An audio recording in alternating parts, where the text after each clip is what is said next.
Bienvenue tout le monde sur un nouvel épisode de Rotalk en bonne compagnie. Et cette fois-ci, on va faire l'épisode à deux. Petite discussion, ça fait longtemps. Donc, comment tu vas, Léonard? Bah écoute Corentin, ça va, franchement ça fait longtemps qu'on s'est pas parlé à deux, qu'on s'est pas fait ça ensemble, comme au début en fait finalement. Donc ça fait plaisir, on va aborder quelques Ouais. sujets qui peuvent vous intéresser et bah, ça va être une petite discussion sympa comme d'hab finalement. L'épisode, il sera sur ma chaîne, du coup. Première question, ce serait, imaginons quelqu'un soit débute dans le coaching, soit fait sa propre prog. Comment il fait pour choisir, tiens, un truc tout con, mais entre un développé couché à la barre, un développé couché aux haltes, comment on fait pour bien choisir son exercice de renfo sur des exercices qui sont assez similaires? Bah en vrai, je pense que ça va beaucoup dépendre du profil de l'athlète. Donc quand on déjà sur l'exemple du développé couché à la barre et du développé couché aux haltères, déjà il préfère faire quoi? Genre c'est lequel qu'il aime déjà. Ça je pense que c'est important de se poser la question. Et au-delà de ça, s'il faut vraiment choisir un truc optimal, moi je pense que bah, ça dépend d'un peu s'il est plutôt instable au niveau de l'épaule, s'il a pas mal d'instabilité. Peut-être que ouais, là je partirais sur le développé couché aux haltères pour justement renforcer ce point faible. S'il n'y a pas tellement de problèmes de stabilité, et juste l'objectif c'est d'avoir de focus la tension mécanique, peut-être plus à la barre, tu vois. Mais ouais, ça serait un peu mon raisonnement. Mais après, d'abord c'est en fonction de ce que lui aime, tu vois. Ok. Donc, si on faisait une petite pyramide, ce serait en premier lieu l'adhérence. Après, ce serait identifier le besoin de l'athlète.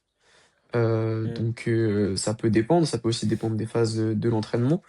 Est-ce que tu pourrais préciser un petit peu, je sais pas, aussi, si tu vois, moi, ce que j'aime bien voir aussi, c'est comment cycler l'exercice. Ça veut dire comment tu vas intégrer ton pattern dans ton année, dans ta périodisation. Ok, ouais, c'est intéressant ça. C'est intéressant. Je pense que tu peux cycler les renfos un peu comme les mouvements principaux dans le sens où quand tu es en hors saison, pourquoi pas avoir pas mal de séries avec des gros ramp range et en fait potentiellement réduire de semaine en semaine pour en fait plus tu arrives proche de tes échéances, plus tes renfos sont spécifiques avec une grosse tension mécanique, tu vois. Après, en vrai, c'est pas pour moi, il n'y a pas une règle, tu vois, pour les renfos. Il n'y a clairement pas une règle. Mais tu peux le cibler de la sorte. Tu peux aussi changer tes renfos tous les deux-trois blocs, pourquoi pas. Donc si tu es à la barre, bah, peut-être passer aux haltères, comme ça développe d'autres capacités physiques. Ça peut être intéressant, ça aussi, de, de pouvoir varier les renfos au sein d'un même groupe musculaire. Donc voilà, je vois le truc un peu comme ça, mais dis-moi toi comment tu cyclerais. Ouais, je suis d'accord en fait dans le sens de ce que tu as dit, c'est il n'y a pas une règle absolue, vous devez cycler votre info de telle sorte à Hmm, être, bah, comme tu l'as dit, peu spécifique au début et très spécifique à la fin. Ça peut être une manière de faire, mais l'inverse peut être totalement vrai aussi. Un hmm, truc tout bête, mais c'est aussi si vous avez un renfort qui est très proche de votre pattern de compétition, ça peut être aussi un pattern qui est très énergivore. Donc en fait, ça va peut-être être de la fatigue qui va être trop importante. L'exemple que je pourrais donner, ce serait par exemple, moi ce que j'aime bien faire avec certains athlètes, des athlètes qui ont un RDL en renfort pour leur squat, bah, sur le bloc de picking ou même un peu avant, le transitionner sur des back extensions, ça va être moins énergivore, mais on aura toujours une sollicitation au niveau des hmm. lombaires, fessiers, etc. Donc, au final, c'est un peu le chemin inverse de la première proposition.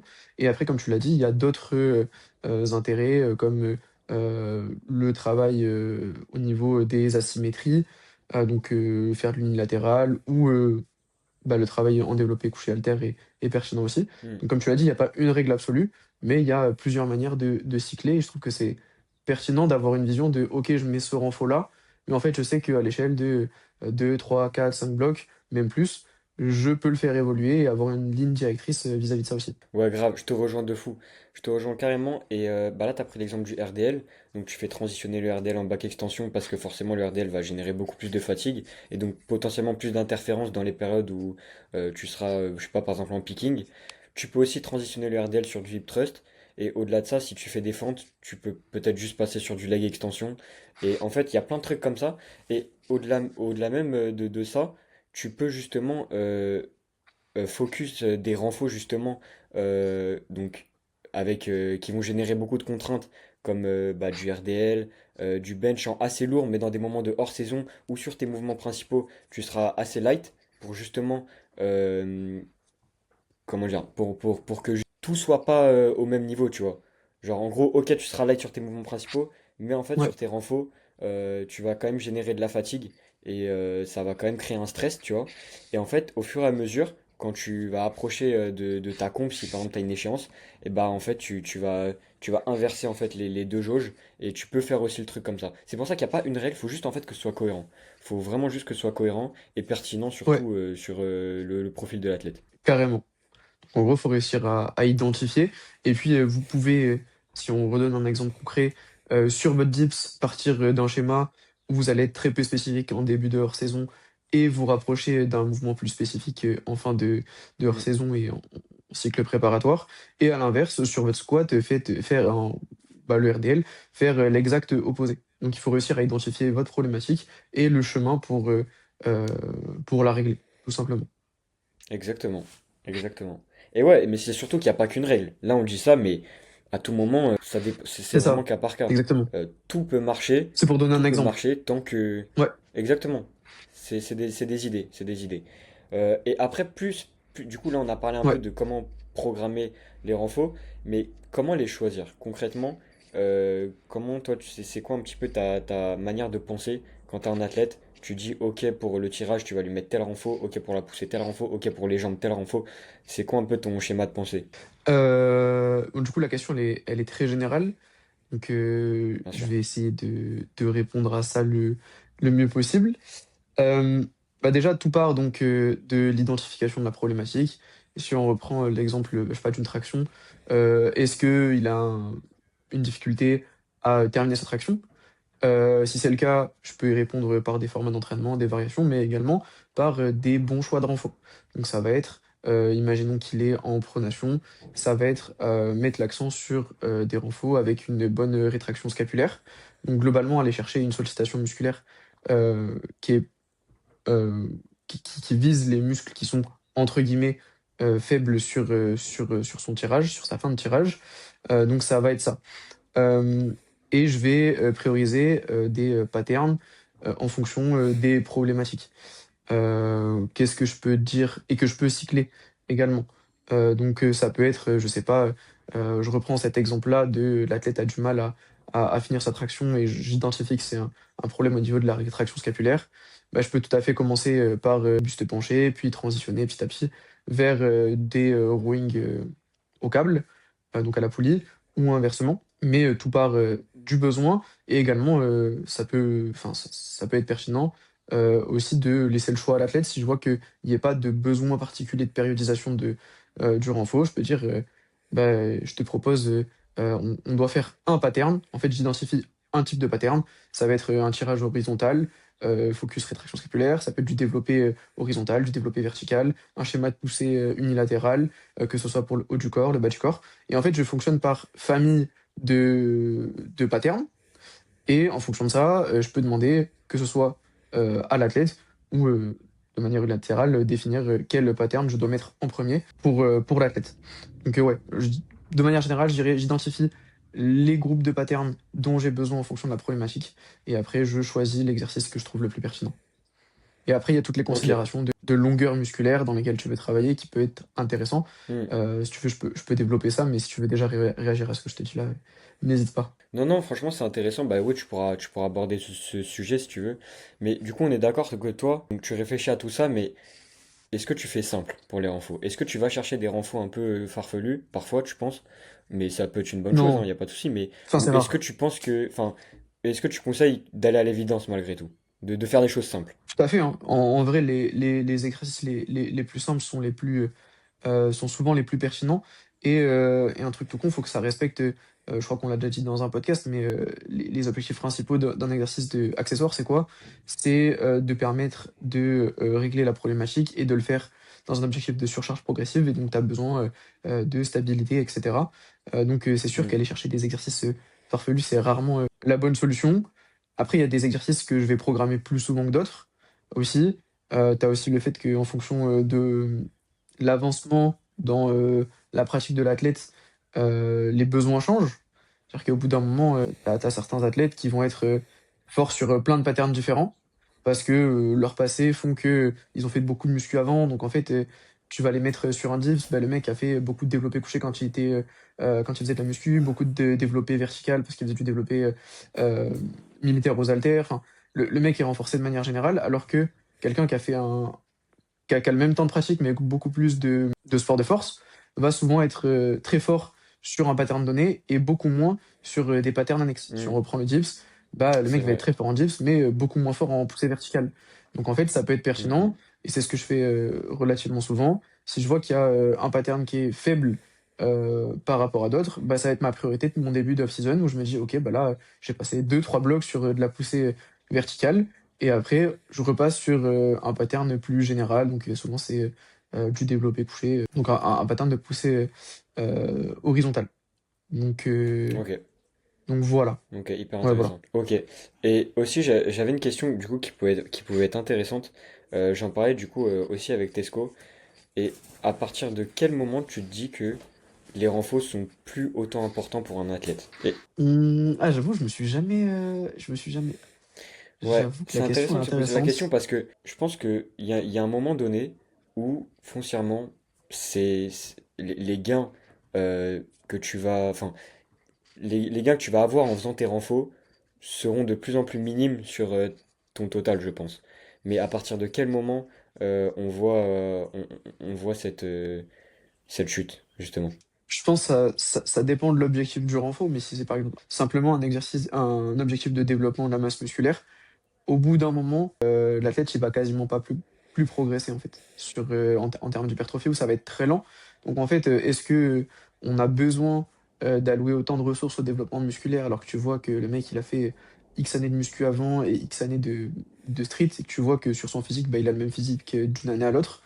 Bah, peut-être que ces ressources-là, elles sont, allouables à un autre endroit. Tout simplement, peut-être augmenter le volume effectif sur les complifs, hein. Ça peut, après, je pense qu'il y a pas de réponse automatique, mais là, je dirais ça. Je dirais ça. Ok, ok. Parce qu'après, Bah, moi, tu vois, je au bout pense d'un moment, que... tu Ouais, vas-y, peux. vas-y. Je sais qu'au bout d'un moment, tu peux changer les objectifs de tes renforts, dans le sens où si tu vois que le mec, il est suffisamment, ou la fille sont suffisamment développés musculairement, tu peux tout à fait aller chercher des exercices de renfort plus, entre guillemets, fonctionnels, où là, tu vas travailler avec un objectif tout à fait différent de stabilisation de l'épaule, mettre plus d'accent sur le maintien du tronc. Enfin, tu vois, il y a Ok. d'autres manières de Mm, fonctionner et mm, qui mm, là vont être plus pertinentes en fonction du temps. Parce que c'est des détails. ouais, je suis d'accord. Je suis d'accord. Moi, je pense que plus tu avances dans ta pratique, plus tes renforts servent à améliorer justement vraiment des détails qui font que tu vas améliorer tes complifts. Mais, mais ça sera moins le truc en mode tu les fais pour le gain de musculaire, pour être plus fort, parce que quand tu as 10 ans, 10 ans d'expérience et Mm. que tu muscles plus de 40, je doute que ce soit du tirage vertical ou horizontal qui vont vraiment changer la donne, tu vois. Et je pense que justement, ça c'est... Bah, au début déjà la question elle se pose pas. Quand le mec il a que 2 3 4 même 5 années d'expérience, ça se pose pas vraiment, tu vois, il faut construire de la masse musculaire. Mais malgré tout, je pense qu'à un moment, ça va beaucoup plus se jouer sur les détails et ça sera pas forcément utile de faire de bourriner sur des renforts classiques. Je parle vraiment pour le streetlifting. Mais Je suis c'est carrément vraiment pas la d'accord. majorité Et il y a des un cas, truc tu vois. qu'on. Je suis 100% d'accord avec toi. Et un truc que j'ai oublié de dire, c'est qu'aussi, il y a un truc tout bête. C'est que souvent, on parle d'exercices de préhab, etc. Mais souvent, un exercice de muscu, pour parler très simple, si on reprend l'exemple de notre tirage horizontal qui est focus sur la rétraction scapulaire, mais en fait, juste le fait d'avoir dans votre semaine 2-3 séries, vous allez faire une grosse protraction, une grosse rétraction de vos scapulas, mais en fait, vous allez faire bouger vos tissus et dans des positions qui sont plus habituelles parce que vous passez votre temps en protraction, enfin, dans des positions euh, sur vos complifs et que vous les chargez beaucoup. Juste le fait Mm. de bouger sur un autre plan, ramener du sang dans ces tissus-là, bah, vont faire énormément de bien, en termes de longévité, en fait. Carrément. Ah ouais, ouais, non, mais il y a aussi tout le... Bah, c'est aussi pour la longévité, surtout les renforts. Et c'est ça, c'est clairement ça. Mais aussi, tu vois, Ouais, je pense qu'on peut ouais, ouais. distinguer un athlète qui a fait 5 ans, par exemple, de muscu. et qui vient ensuite dans la force, je pense que ça sera pas la même approche qu'un athlète qui commence tout de suite par la force. Moi, je sais que niveau programmation, ce sera pas du tout la même sur les renforts en tout cas. Totalement, totalement. Mais Et ouais. il y a aussi un truc, je suis carrément d'accord. Et il y a aussi, tu as des gens qui sont faits pour construire de la masse musculaire. Et Mm, ou alors sur des zones en particulier. Tu as des athlètes, tu vas leur faire muscle up, traction, dips, squat, et les mecs vont prendre de la masse plus vite que un mec avec qui tu vas mettre du volume sur les renforts, alors que ce mec-là, mm, tu vas lui mettre peut-être quasiment pas. Enfin, moi j'ai un athlète là en FA, je sais qu'il est doué génétiquement par rapport à ça. Il a aucun renfort bas du corps en dehors du RDL. Et le mec mm. prend du poids et du muscle H24. Tu vois? Parce que Mais je clairement. sais qu'il est comme ça et que j'ai pas besoin et toutes les ressources, je peux les allouer actuellement, ou quasiment toutes, à ses complices. Mm. Ouais, je vois de fou ce que tu veux dire. Mais en fait, il y a des fois, rien que de faire des complices, des comp-lifts, bah, les mouvements de l'AFA, ça va suffire en fait à créer du muscle et à prendre de la masse musculaire.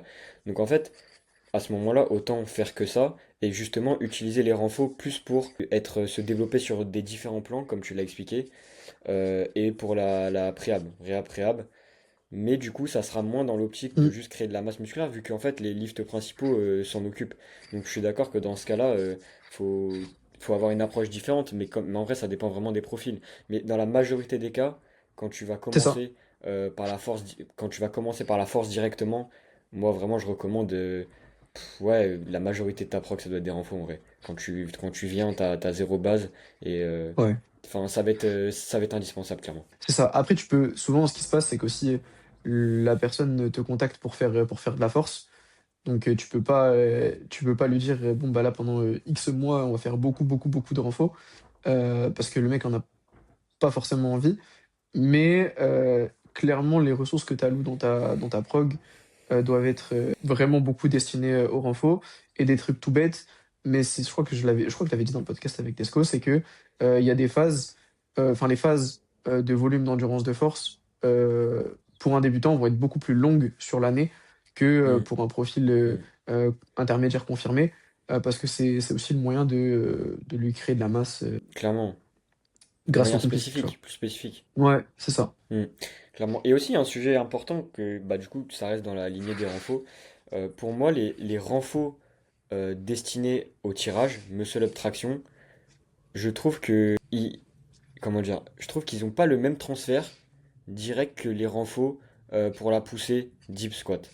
Je sais pas si tu vois ce que je veux dire, mais si tu veux je développe.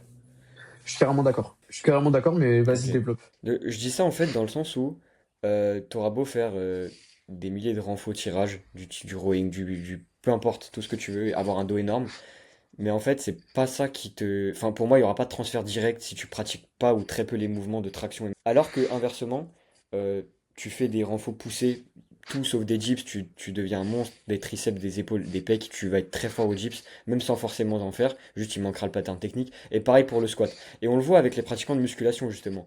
Moi je vois des pratiquants de musculation qui se mettent au street lifting, on voit directement qu'ils ont une énorme base sur la poussée, mais finalement sur la traction, malgré leur dos énorme et leur hypertrophie énorme, bah le transfert est bien moindre.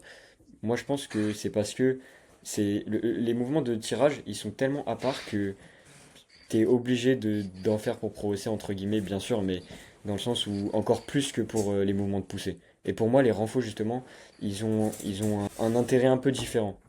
Je sais pas si tu vois ce que je veux dire. Ouais, totalement, totalement, totalement. Et je pense qu'il y a plein de trucs qui expliquent le fait qu'il y ait un transfert plus ou moins important. Bien sûr.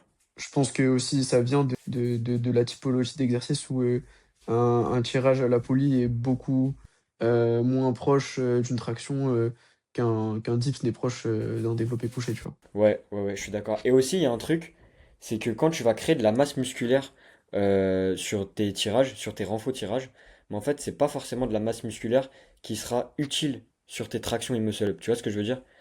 Genre, c'est pas, le transfert est pas instantané et il faut vraiment comprendre ça. Genre, c'est pas juste en faisant des renforts que tu vas progresser en traction et muscle-up, mais c'est plus compliqué que ça. Genre, faut vraiment pratiquer le mouvement pour moi et ça, c'est vraiment indispensable. Alors que la poussée, pour moi, tu peux avoir, je sais pas, que un dips et un squat par semaine. Si à côté, t'es un gros malade du renfort, tu vas juste, en fait, ton hypertrophie va te faire progresser, tu vois ce que je veux dire? Mais pas pour le tirage. Moi, je suis d'accord. Hmm. Mais mais moi j'ai beaucoup fait, j'ai beaucoup été un peu surpris parce que je me dis, bah ouais, mais moi je fais mon renfo, nanana, mais le tirage progresse pas. Mais en fait, c'est juste que c'était pas de la masse musculaire directement transférable, tu vois.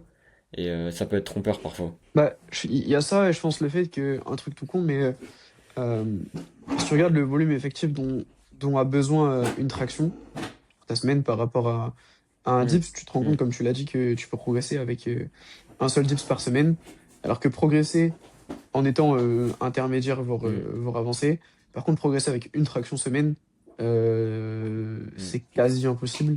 Donc en fait, ça se voit que Très compliqué. l'exposition dont tu as besoin pour progresser sur le tirage est beaucoup plus importante. Donc c'est normal euh, que les renforts soient moins transférables. Enfin, ouais, moins transférables.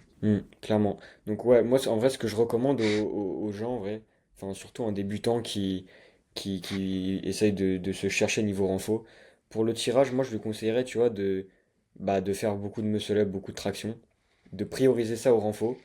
Et par contre pour la poussée, euh, il peut faire 50-50, il n'y a pas de souci, tu vois, surtout s'il débute. Et surtout les renfos sur la poussée, surtout sur le squat, ça va t'aider à comprendre le pattern. Bon, on en a déjà parlé, mais tu vois, avec le RDL, apprendre à utiliser ses hanches, etc. Donc là, je trouve que ça peut être intéressant. Mais sur le tirage, je pense qu'il faut vraiment pas se prendre la tête et juste faire des tractions, en fait, tu vois. Genre, ça doit être la majorité de ton entraînement. Ouais, je suis assez d'accord. Euh, je pense que ça reste très important. Parce que je mets souvent. Parce qu'en fait, un débutant, souvent, il a du mal, et c'est normal, hein, à engager ses scaps, à comment les faire bouger, etc.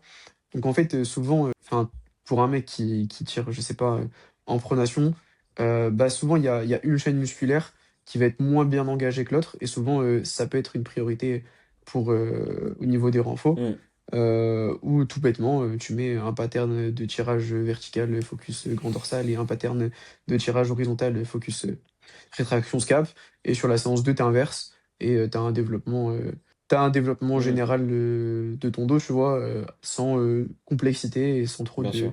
d'efforts alloués, tu vois. Ouais, ouais, carrément. Bah en fait, aussi pour les renfaux de tirage, en unilatéral, ils peuvent être utiles pour les déséquilibres. Ça peut arriver d'avoir des déséquilibres en traction. Donc Carrément. ça peut être une idée pour régler ça.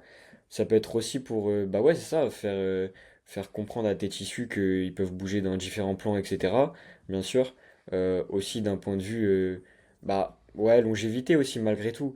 Mais moi, je pense que ça doit pas forcément être dans une optique. Là, je fais mon renfo, donc je vais progresser en traction nécessairement. Tu vois. Genre, en fait, Oui, on va dire que je suis c'est d'accord. un beaucoup plus petit pourcentage de ta progression en tirage que pour la poussée. Genre, ça, voilà, je dirais ça comme ça.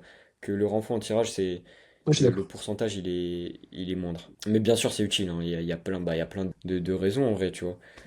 Et aussi pour l'adhérence, hein, mais si le mec aime faire je sais pas, du rowing bûcheron, qui se sent bien en faisant ça, bah let's go, tu vois. Ok.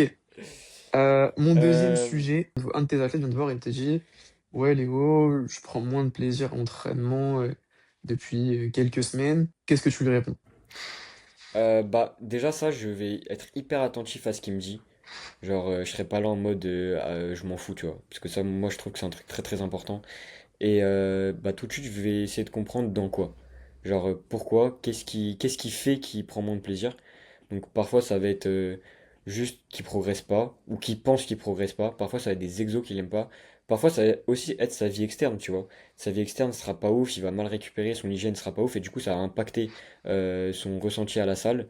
Et donc, en fait, il y a plein de facteurs, mais d'abord, identifier ce que c'est, et ensuite, faire au mieux pour régler, et surtout, aller dans son sens, tu vois, dans ces cas-là. Ouais, je suis d'accord. Je suis d'accord, je suis d'accord. Aussi, des fois, comme tu l'as dit, enfin souvent, l'absence de plaisir vient dans la sensation de pas progresser. Et des fois, c'est juste que tu as des Mm, marqueurs de progression, mais qui sont pas visibles pour l'athlète, parce que c'est pas une progression directe sur le 1RM ou sur des formats.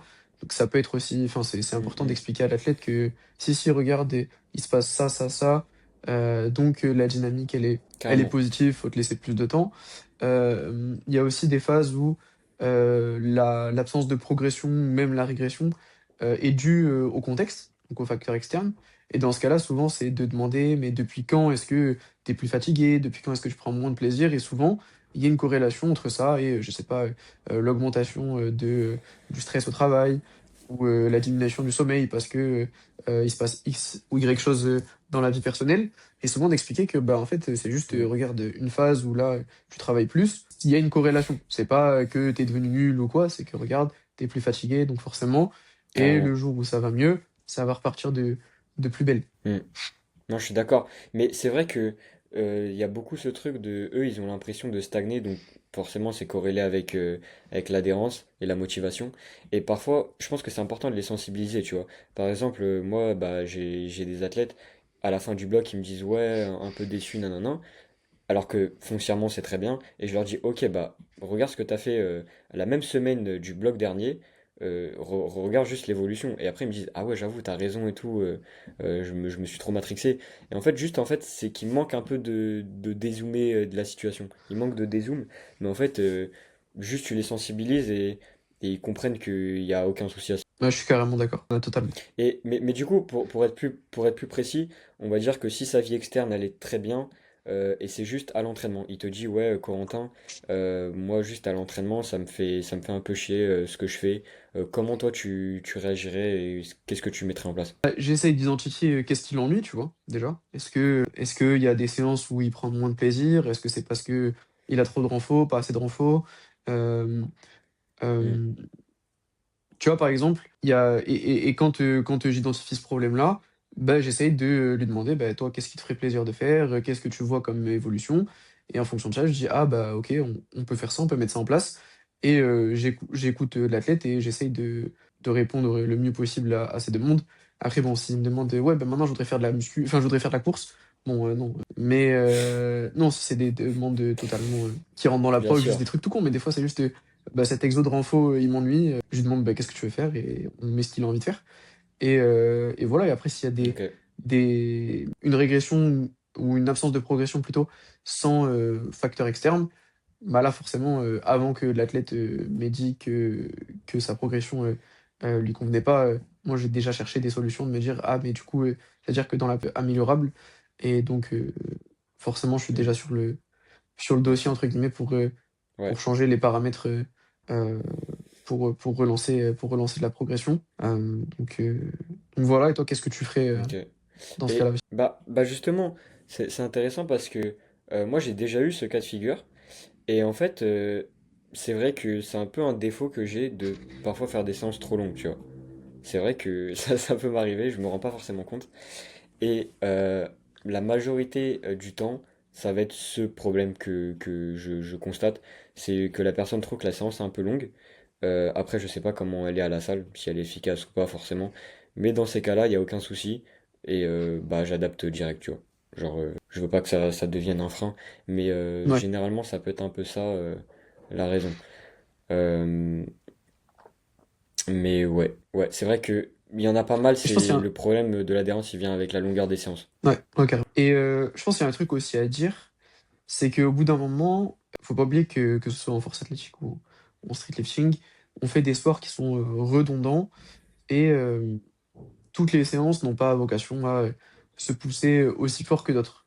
Et dans votre semaine, vous aurez Mm, souvent, des notamment, un peut-être des fois un jour en particulier dans la semaine qui va regrouper, des jours secondaires, voire des jours, tertiaires. Et donc forcément le plaisir à l'entraînement sur cette séance-là, elle est pas, elle est forcément, il est pas forcément beaucoup moins élevé que sur des jours primaires ou secondaires, plus importants. Le truc, c'est que cette séance, souvent, elle est indispensable parce qu'elle sert de mm, tampon dans votre semaine. Imaginons, votre début de semaine est intense, vous avez une grosse séance le, samedi également. Bah, si vous avez une séance le jeudi, souvent, ça va être un petit creux, qui va, c'est pas exactement ça, mais presque servir de récupération active. Donc c'est normal que ce jour-là soit un petit peu mm, ennuyant, mais c'est aussi, absolument, nécessaire dans votre programmation. Donc il y a ça bien à sûr. prendre en compte et il y a aussi un deuxième point, c'est qu'on fait des sports, voilà, qui sont redondants et la progression, elle est cyclique, elle est assez lente également au bout d'un moment. Donc en fait, il y a des phases de votre année où vous ferez tout bien, où tous les marqueurs seront verts et la progression ne sera pas là. Et si on vous dit que si on vous garantit de la progression H24, c'est un mensonge. Euh, donc il y a forcément des phases qui seront plus ou moins longues où vous allez stagner, mais en fait c'est tout à fait normal. Et c'est le fait de garder le cap dans ces situations-là qui fait que la progression revient après. Mais voilà, c'est important de dire Carrément. que oui, il y a des phases où la progression elle est pas au rendez-vous. Je suis d'accord, ouais, je suis d'accord. Ouais. Mais tu vois, pour prendre mon exemple, tu vois, maintenant dans le template, j'ai un curseur, tu vois, motivation. Curseur sur 5 sous chaque séance. Et en fait, bah, j'aime bien cette donnée parce que du coup, déjà, je peux un peu voir la motivation de l'athlète sans forcément qu'il ait besoin de me le communiquer, tu vois, dans les retours. Et, euh, et en fait, quand je vois que même dans des deloads ou des semaines 1 ou des séances vraiment, comme tu dis, qui font tampon, etc., où c'est pas très intéressant, je vois que le curseur il est à 4-5, bah, je me dis que c'est trop bien, tu vois. C'est trop bien parce que finalement, la personne, même si c'est pas Ouais, des trucs de fou, elle aime y aller et ça me montre, et du coup, ça me rassure dans le fait que ce que je lui programme, ça lui plaît, entre guillemets, tu vois. Donc, ça peut être important. ouais, Et, carrément. et sinon, au-delà, faut surtout, en tant que coach, mettre vraiment enfin, montrer à l'athlète que tu es là aussi pour l'écouter et communiquer avec lui parce que s'il te dit pas qu'il adhère pas, tu peux pas, c'est dur de le deviner, tu peux, mais c'est pas évident. Donc en fait, juste le mettre à l'aise et lui montrer que s'il y a le moindre souci, bah, il peut en parler. Et ça, c'est hyper important de favoriser la communication athlète-coach. Et pas que ça soit un tabou bizarre ou quoi, tu vois. Je suis totalement d'accord. Et surtout qu'en fait, il y a quasi systématiquement une solution qui permettra à l'athlète de Hmm. prendre du plaisir et de progresser. Ouais, toujours. Donc À clairement, part s'il aime et puis plus en le fait, sport, mais. oui, c'est ça. Mais il faut vraiment voir le coaching comme un travail d'équipe où le coach fera encore mieux son travail, mieux vous communiquer. Et même, juste, c'est une relation humaine. Donc c'est toujours plus plaisant Hmm. de pouvoir discuter librement. Et je sais pas, moi je suis trop content quand l'athlète me dit bah, j'ai plus trop envie de faire ça, est-ce qu'on peut faire autre chose? Et je suis trop contente de lui trouver des solutions pour que tu vois, Ah, mais ils prennent du vraiment. plaisir à l'entraînement. Et, Hmm. ça me fait chier quand des fois l'athlète il ose pas. euh, je me dis, en fait, on aurait pu trouver un truc qui fait qu'il aurait pu avoir une, deux, 3 semaines d'entraînement plus agréable. Hmm. Non, mais carrément. Ouais, c'est vrai que moi, tu vois, quand je programme 1, 2, 3, 4, 5 blocs, j'aime bien quand il y a de la continuité entre les blocs, tu vois. C'est-à-dire que entre les blocs, il n'y aura pas Mm. 10 000 changements, ça sera assez redondant, mais je peux entendre que l'athlète, il veuille un truc nouveau, et il a le droit, tu vois, et c'est à moi de m'adapter dans ces cas-là. Et c'est pour ça que moi, j'essaye vraiment de demander à la fin, ça te va si on continue un peu dans ce type de structure. Et s'il me dit oui, il n'y a pas de souci. S'il me dit que bah non, bah je change direct sans me poser de questions, tu vois. Je vais pas lui dire t'es chiant et tout, tu vois. Ouais, c'est important. Ouais, ouais, non, très bien, carrément. Bah écoute, frérot, je pense Mais qu'on est bon, bah même au voilà, ouais, on a timing, fait le pour tour. nous, Ouais, c'était sympa. ça me paraît pas mal. Bah du coup, suivez sur la chaîne YouTube de Corentin. Donc Atlante-du-bas SL sur YouTube et sur Insta, je crois. Exactement. Pour toute demande de suivi chez moi, c'est en DM Insta. Et puis, Léonard, comment on fait pour te contacter sur un suivi avec toi? Allez sur. Donc moi, mon Insta, c'est léonard.sl-du-bas. Et sinon, soit sur mon Insta, soit sur le Insta de Test Coaching, vous pouvez candidater et on fera un appel. Ok, trop bien, bah, parfait. Merci de nous avoir écoutés et à la prochaine.